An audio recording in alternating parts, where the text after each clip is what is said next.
Unfortunately, right now, even our leaders are still doing the same thing. Not necessarily like sending us out as slaves. They are literally selling us out right now, even till today. Leaders in Africa. What's up, my fellow world explorers? Welcome back to the channel. Today's reaction video is going to be the British Crusade against slavery. Guys, you guys gave me this video suggestions for some time ago, and as I promised you guys, I'll try and get to all these video suggestions that you guys gave to me. And today's one, I really don't understand what this video could be about. I understand the fact that the British at some point were one of the first Western countries to stop slavery, right? I mean, like, I can remember when I watched the American Civil War, the British were against the South, they're supporting the North, from what I can remember. So it seems they stopped slavery a bit earlier than the rest of the world, I guess. I don't know, maybe this video can elaborate on that. And guys, that goal is still on. I know it's looking ridiculous as the day goes by, but at the end of the day, until the end of the month reaches, I'm going to keep hitting that drum. 500 subscribers by the end of the month. Who knows, anything can happen. I could wake up tomorrow and I have an additional 100 subscribers. Who knows? So until that date reaches, I'm going to keep hitting that drum and hitting that drum. So you guys, help me out. Don't allow me to be embarrassed. So please subscribe to the channel. Please subscribe to the channel. Also hit the like button. It's really help with the algorithm. And let's get into the video.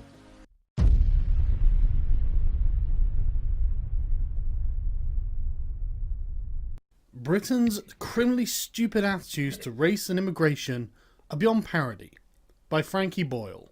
For those who aren't aware, Frankie Boyle is a famous Scottish comedian who is most renowned for being pretty damn offensive. Needless to say, I'm a fan of his. And so when Frankie Boyle writes an article for The Guardian of all places, with the subtitle, "The anti-immigration election rhetoric is perverse. We fear the arrival of people we have drawn here with the wealth we stole from them," I can see the misinformation coming a mile away. So Frankie begins the article by waffling in an overly verbose manner, reminiscent of Charlie Brooker, another man who I am a fan of, but has been led astray by misinformation. And it's full of these sort of contradictions that I'm sure sounded good when he was writing them, but when you actually think about it, are rather silly. I mean, here he is pointing out the irony of the leaders being nationalist and warning about the Scottish National Party, after making a crack about how the Scottish discovered penicillin, and taking credit for this for someone who hasn't met me. some reason. And for some reason he seems to mix up the concepts of trade and immigration. But these really aren't very important. I'm not even bothered that he just assumes that an Australian-style point system for immigration will obviously be a racist system that caters exclusively to white people. You know, this is despite the fact that a Cambridge economics professor has warned the sheer scale of immigration has caused problems for the UK's infrastructure, which was largely built in the 70s. But you know what? None of that really bothers me. What really bothers me is Frankie Boyle's attempt to make British people feel ashamed of Britain's involvement in the slave trade. That really gets my goat, because Britain's involvement in the slave trade is one of the most proud accomplishments of British history. And I know what you're thinking, oh my goodness, slavery is bad. And that's correct. Which is why the British ended it. For everyone. If we just take a cursory look at the subject, you can see how it is not nearly as cut and dried as Frankie makes it out to be. Even the very word slave comes from Slav, because of the sheer number of Slavs taken as slaves by conquering peoples. But Frankie is trying to drum up white guilt, so let's talk about African slavery. The Portuguese were the first Europeans to start exploring the West African coast, and they did indeed capture African natives to be brought back to Portugal as items of curiosity. Europeans who travelled to Western Africa discovered that Western Africa had civilizations of its own. For example, that a is true. Dutch visitor to Benin City wrote in around 1600, as you enter it, the town appears... For you guys that don't know, Benin City is like one of the most ancient, city, like ancient cities in Africa. Like so many, even until now, there are still artifacts in that city that dates back to the olden days. So, and what I call it the civilization at that point in time, I don't really know. It depends on your definition of a civilization. Very great. You go into a great broad street, not paved, which seems to be 7 or 8 times broader than the Warmost Street in Amsterdam. The houses in this town stand in good order, one close and even with the other, as the houses in Holland stand. More than a century earlier, Benin exchanged ambassadors with Portugal. Wow, really? I didn't know that. The Portuguese did take a few Africans back to Europe, but they didn't need to set up operations because they discovered that there were already thriving slave trades in Africa. That is true. So they bought slaves from African rulers and traders. The vast majority of slaves taken out of Africa was sold by African rulers, traders. I know this topic is always very sensitive. Like, I won't lie to you guys. I'm actually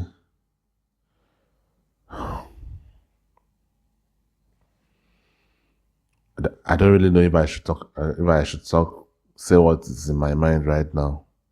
But I'm just going to,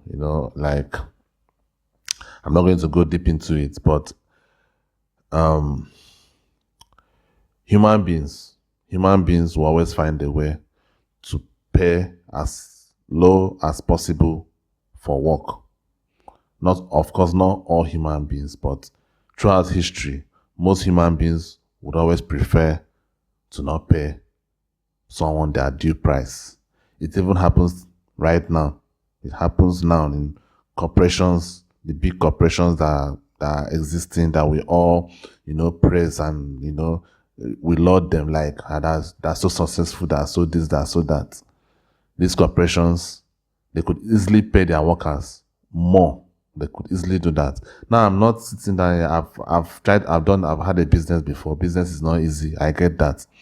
But some of this revenue that some of these big companies get, we all know that they could be able to pay their workers at least a bit more. Even if we're not saying that all the workers should become rich people, but they could at least be earning more. And that is just how human beings have always been. So, in a time during this period, this was how life was. People were always trying to get people to do jobs for them without having to pay them. It happened. It happened in Africa here, like it's saying in this video, which is very, very true. African rulers and they were peasants. They were the rulers who were also who still had peasants in their household working for free. Now, I'm not saying that all the people that were involved in the transatlantic slave trade were given to the white people or to the colonizers or whatever you want to call. I'm not saying that all of them were given to them. Probably few or some or a lot were stolen. I don't know. Like, I don't really know that much of that particular history to definitively say that. But to sit down here and claim like, oh, they just came and stole no. A lot of this, unfortunately, right now, even our leaders are still doing the same thing. Not necessarily like sending us out as slaves. They are literally selling us out right now, even till today. Leaders in Africa. Any African person that is, maybe that's most African countries, most of their leaders, they are terrible, most of them. It may not even probably be like the leader, the main president. It could be the people that are in the government. They are literally selling off these countries. For example, my country, Nigeria, we are selling off the country. Now, that is just the fact of the matter. That is what is happening. These things are happening. countries are being sold off. Now, they're not selling me directly, obviously, but when with with the kind of policy that is going on, it affects the indigens. That's the reason why everybody's just trying to get out of the place. Everybody's just trying to emigrate out of the place because these leaders are basically selling us out. So it's still happening till today. It may not be like the slavery time, but it's still happening till today, which is just unfortunate. Traders and military aristocracy who grew wealthy from the business. Most slaves were acquired through wars or by kidnapping. And before you start thinking that this is excessively barbaric, this was the standard Like I for said, almost every civilized society like I said, all across the world. For example, in ancient Greece, Strabo tells us that the island of Delos trafficked in 10,000 slaves a day. Even before the Roman Empire, even when we're coming to the end of the Roman Republic in the 1st century BC, it's estimated that a third of Italy was made up of slaves. wow. Slaves made up crazy. of people whom the Romans had Actually, it's not conquered crazy. and I'm taken not really back surprised, to actually. Italy to do hard labour. And so to anyone even slightly educated on this subject, it is absolutely unsurprising to find that, for example, in 1510, the capital of the Empire of Songhai was teeming with slaves. Slave trading in West Africa was common, but it was different to what you expect. It wasn't for commercial purposes. It was to show status and to give the wealthy African elite a comfortable life. And with the appearance of Europeans Free labor. Comfortable life. Free labor. desperate to buy slaves for use in the Americas, the character of African slave ownership changed. Indeed it did. The character of slavery on the west coast of Africa changed to look a lot more like the character of slavery on the east coast of Africa, because we're going to talk about the Arab slave trade, specifically the circumstance of Swahili-speaking peoples. Unsurprisingly, the Arabs, being far closer to sub-Saharan Africa than the Europeans, had been taking advantage of it for far longer. They were a people with as much commercial nous as anyone else. The ruling class of coastal Swahili society, sultans, government officials and wealthy merchants, used non-Muslim slaves as domestic servants and to work on farms and estates. And they even had plantations, such as the Omani Sultan Said Said, who became immensely rich when he started up clove plantations in the 1820s with slave labour. Arab Muslims settled along the coast and intermixed with the locals, forming a people and culture known as Swahili, which started in around the 10th century AD. So unsurprisingly, the East Africa slave trade was well established long before Europeans arrived on the scene and was driven by demands for labour by the sultanates of the Middle East. I've heard that before. You might be thinking, well, that's interesting. If the Arabs had been in Africa for about 1,000 years, taking sub-Saharan African slaves, why isn't there a very large population of black people in Arabia? I would like to know that, actually. And the answer to that is that the Arabs used to castrate them, cock and balls entirely. A practice that was supposed to have ended in What? That is terrible. What the fuck? What? Black boys between the age of 6 and 12 had their scrotums and penises completely amputated. What? Oh God. About 6 of every 10 boys bled to death during the procedure.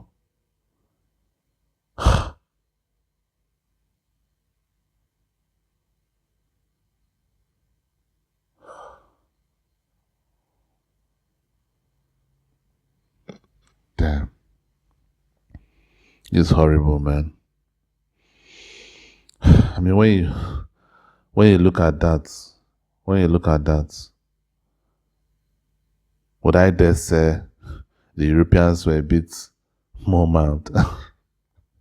Would I dare say that Oh man, that's crazy, man. Fuck. 1962, when slavery was finally outlawed in places like Saudi Arabia. This, of course, does not mean that the trade has actually stopped. It is still going on today. Yeah, It's impossible to know exactly how.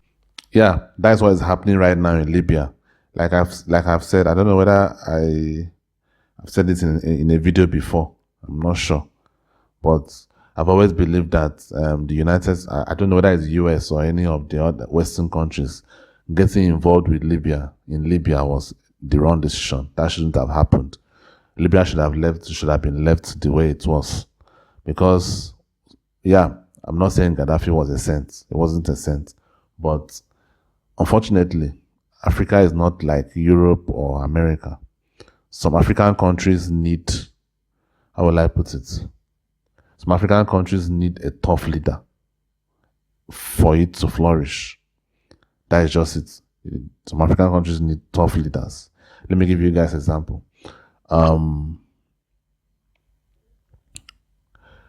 In most European countries, if at least from what I used to hear from the outside looking in, if a government gives an order, gives an order like it's a rule, most citizens, like for example, let's say they say close your businesses for, let's say, a week, for example. Most people in the West, I think they will close their businesses at least for a week, if that is what was said. But unfortunately, for people like Nigerians, like in my country, they'll probably not close the shop. They will not close their shop. Now, if they see the police come to one of their neighbor shop, vandalize the place, scatter the place, destroy everything, then that is when they will close the shop. Like, nobody will tell them to close the shop. They will close the shop by themselves. So I just wanted to give you guys that example because this kind of thing, some African countries need tough leadership. If not, they will not comply. Things will not go the way it's supposed to go. I'm not saying Gaddafi was a saint, but I think Libya should have been left the way it was. Libya was one of the most developed countries in Africa. I mean, I would dream of my country to be like Libya. I would dream. How many slaves the Arabs took from sub-Saharan Africa on the east coast, but one historian produced a total of 17 million slaves. I doubt it was that high, but again, we can't know.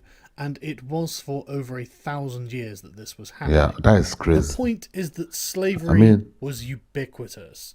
No matter where on earth you travelled, you found slaves. In Europe, in China, in the Middle East, in the New World, in India, in Scandinavia, in Africa. Slavery was as common an institution as animal husbandry. The only thing that separated the Christian nations of Western Europe from anyone else on Earth was the efficiency with which they could transport taken slaves. And it should come as no surprise that this was made possible by advances in technology that the rest of the world simply didn't have. The most common number I could find regarding the total number of slaves taken from Africa by Europeans was 11 million. And that is in about a 400-year time span. Portugal took the most slaves, with over 4.5 million transported to the New World. Then Britain with over 2.5 million. Then Spain and France totaling just under 3 million. And just so no one is under any illusions, the transatlantic slave trade must have been close to hell on earth. Slaves were taken from Africa and packed into conditions so disgraceful and disgusting, it is unsurprising that there was such a high mortality rate for the crossing. Damn. As offensive as this is to look at, we have to remember that this is a consequence of dehumanization. The slaves were not people, they were chattel. It will obviously come as absolutely no surprise that the driving motivation behind slavery was economic. Portuguese merchants traded with Africans from trading posts they set up along the coast. They exchanged items like brass and copper bracelets for such products as pepper, cloth, beads and slaves, all part of an existing internal African trade. But the transatlantic slave trade really took off when Christopher Columbus discovered the New World. The Portuguese initially had a monopoly on the slave trade, but this was broken in the 16th century when England, followed by France and other European nations, entered the trade. Unsurprisingly, this was a massively profitable trade for everyone involved except the slaves. Africa's rulers, traders, and military aristocracy protected their interest in the slave trade. Look at this. Look at the top. Look at this. But their African partners also prospered. That is exactly what is happening right now in some African countries, in many African countries. As they're selling off these countries, the people that are involved in it, they are prospering, just the way the people that are selling the country to are prospering. The same thing is happening right now. Same thing. Nobody bats an eye. Same thing is happening. And it, like, when the continent continues to be like underdeveloped and terrible, the blame will not be put on, like, they'll try to put the blame on other people. But these leaders are not even helping matters. They're not.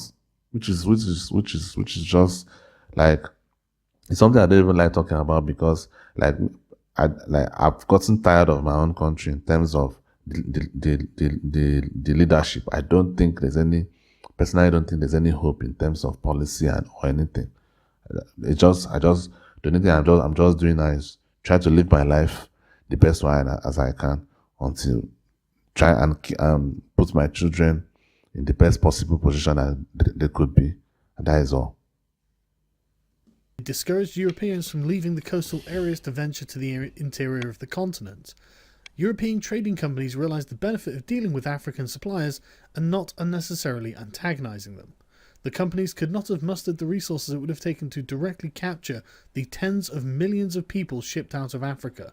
It was far more sensible and safer to give Africans guns to fight in the many wars that yielded captives for trade. The slave trading network stretched deep into Africa's interior. Slave trading firms were aware of their dependency on African suppliers, and these African suppliers were making insane amounts of money.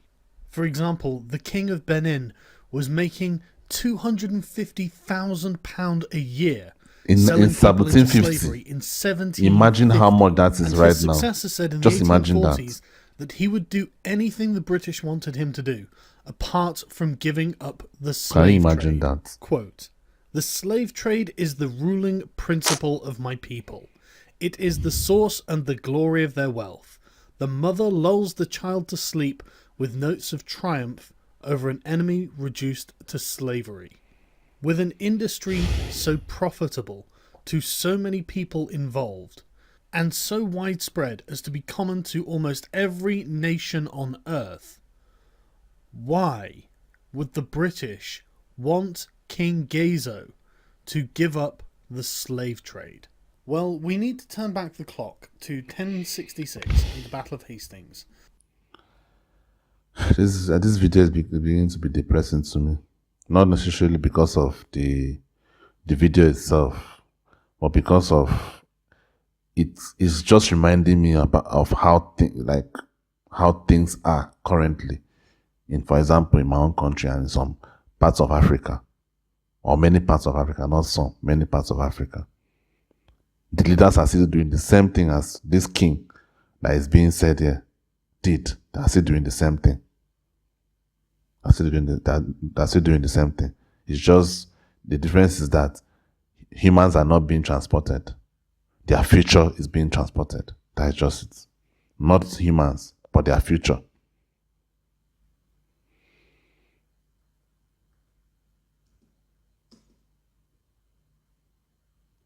When a French-speaking Duke of want King Gezo to give up the slave trade.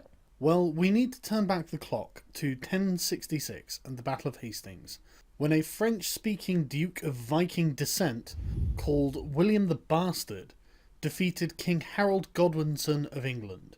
William the Bastard was refashioned as William the Conqueror and took the crown of England. And one of the first things he did as King of England was to have the entire country inventoried. This record was known as the Domesday Book, and we still have it. Thanks to this hard work, we know that Around 1086, 10% of the recorded population of England were slaves. 20 years earlier, when he had first conquered England, William had enacted a series of laws, one of which prohibited the slave trade out of England. I prohibit the sale of a man by another outside of the country on pain of a fine paid in full to me. We don't know what William's motivation for making this law was, but given that the punishment for breaking it was a fine, I doubt it was for humanitarian reasons. Whatever his reasons, within a generation of 1086, slavery had almost died out in England, presumably because William the Conqueror had outlawed the trade of slaves. There appears to also have been a trend for lords to endow their slaves to perform their ploughing functions as free ploughmen. While not a wonderful state of affairs, serfdom is better than chattel slavery, and this state of affairs was solidified by the Church at the Synod of Westminster in 1102, where the Church denounced simony, clerical marriages, and slavery. This made England a very unique case. There probably wasn't another country in the world at this time that had outlawed slavery. There were practically no motivations That is to a do long so. time. It was incredibly lucrative, endemic to the point of normalcy, so it wasn't even viewed as immoral, and the chances are William the Conqueror himself made the slave trade in England illegal just so he could make a quick buck. Fast forward 700 years, and the international transatlantic slave trade is in full swing, and yet we still do not have slaves in England. And this is where we meet a man named Granville Sharp, a very well-educated, rationalist thinker of the Enlightenment, who became an active campaigner for the abolition of the slave trade. Granville had had previous legal success defending Jonathan Strong from his erstwhile slave master, after being brought to England from the colonies, but we're going to look at the subsequent Somerset case.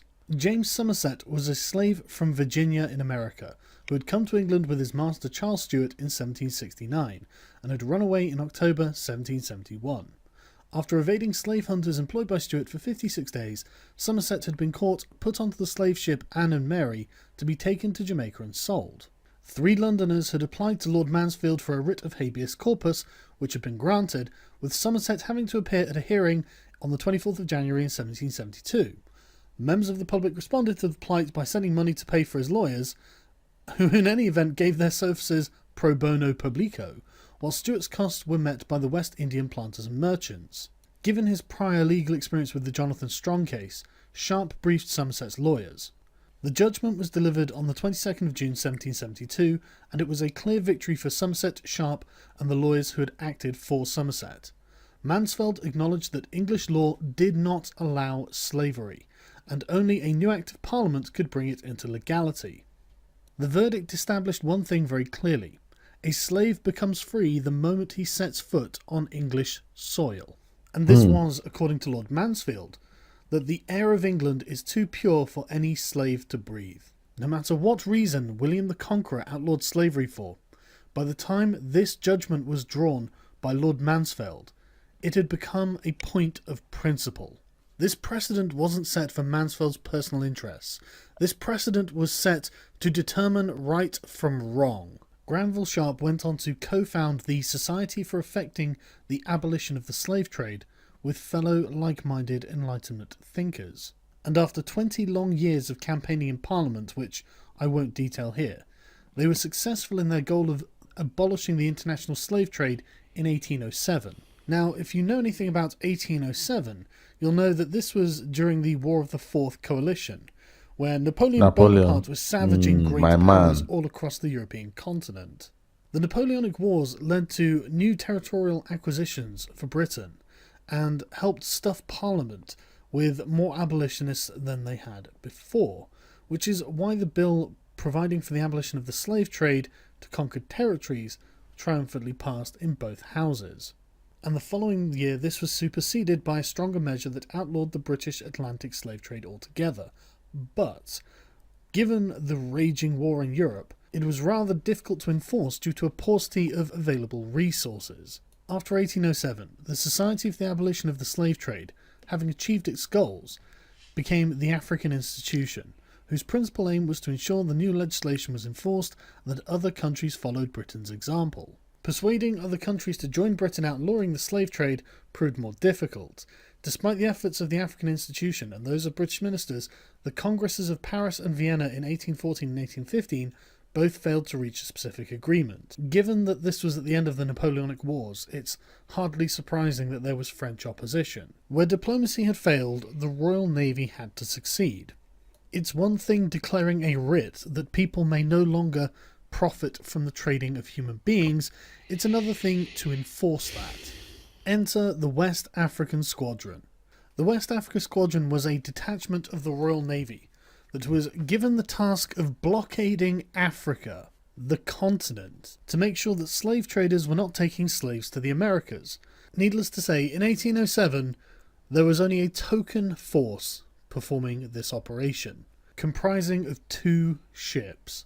This number was increased to 5 ships until the War of 1812 with the United States. But after 1815, with Britain victorious in Europe and supreme at sea, the Royal Navy turned its attention back to the challenge. The institution of slavery was formally abolished in the British Empire in 1833, and by the 1850s, around 25 vessels and 2,000 officers and men were on the station, supported by nearly 1,000 crewmen.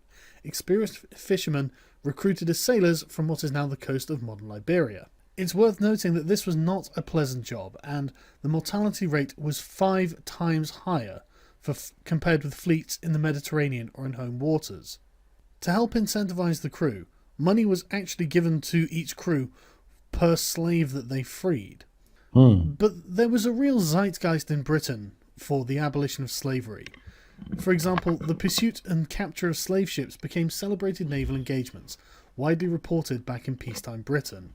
They became a source of national pride.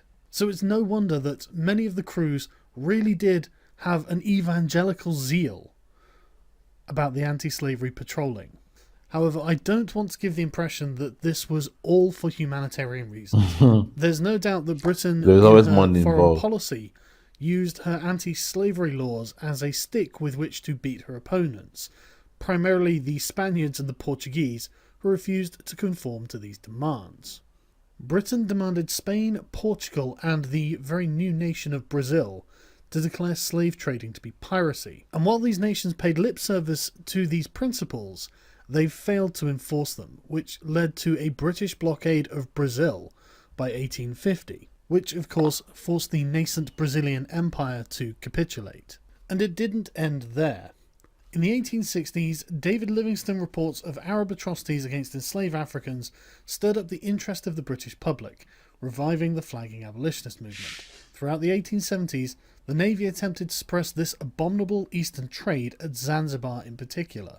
Needless to say, the British Navy continued their mission against the slavers across the Indian Ocean. The abolition of slavery became the British project. It captured the hearts and minds of the entire country, from the highest lord to the lowest peasant. This is certainly how the British saw it. For example, this spirit of chivalry, we see it in acts of heroism by land and sea in fights against the slave trade. Alfred Tennyson, the unweary, unostentatious, and inglorious crusade of England against slavery may probably be regarded as among the 3 or 4 perfectly virtuous pages comprised in the History of Nations. William Lecky. All of this was done against the vested financial interests of hundreds of thousands of people. Entire nations were against the idea of abolishing slavery and the slave trade. The very notion was alien to the human existence until Britain made it happen. In the 19th century, if you saw a ship bearing down on you, flying this flag, and you were a slave trader, you knew that this flag stood for liberty. This was the flag of a nation that defied human convention for a point of principle and spent its blood, sweat, tears and treasure to enforce it on the world. This is the flag of the nation that accepted the absolute moral truth that slavery is wrong. No matter what riches can be amassed, no matter what power can be gained, no matter the cost, slavery is this really had true? to be abolished. That was the British Crusade. When Britain held the reins of world power, that is what she did with it. So Frankie, to be honest with you, when you say we have streets named after slave owners, we have profited from a vile crime and feel no shame, it is British people that don't learn languages or British history. Britain is the true scrounger, the true criminal. I have to concur. British people apparently do not learn British history, because Britain's involvement in the slave trade is one of the most proud moments any nation could have had in their history. I want to make one thing crystal clear, Frankie. You live in a world without slavery because of Britain. Wow. That was a great video. Wow, guys, that was really, really fascinating. Towards the end there, I don't know, like at the beginning part, I was agreeing with the video because those are things I've always thought about in terms of, like, I feel like people in Africa, they're not taking responsibility for contributing to how underdeveloped and how bad Africa is. They're not taking responsibility. I've always felt that way. But towards the end there, I was like, the greatest thing to ever happen to a nation being involved in the slave trade. Maybe logically it could be true. It could be true logically, but just that word slavery with the greatest, it just doesn't sound good to me. But I get it logically. I get it because it seems because like before I watched the video I said that because it's something I think I knew before I watched this video, that Britain was one of the first Western countries to actually the first Western country to stop slavery at that time. And like I said, slavery was the standard in those days. We can sit down here with our modern moral stance and say how terrible, which is true, it was terrible. But at the time, that was the standard. If you wanted to get work done, you needed some slaves. Yeah, I know that sounds terrible, but you couldn't pay everybody, so you needed some people that would work for free. That was just how it was. Thankfully, that is not happening. Though you see happening in some places. Don't get it twisted. Slavery is happening in Libya right now. Libya should have been left alone. That is happening in Libya. So it's still happening, but at least in terms of it's being okay, it's not okay anymore. So at least in that aspect, we have made some progress. Anyway, guys, how do you see the video? What do you think? I know the video got a bit dark for me, because I get it, I understand it, but I don't know. So what do you think? Let me know down in the comments below. Is he right? Is he sensationalizing? Is it? What do you think? Let me know down in the comments. I'll see you in the next one. Peace.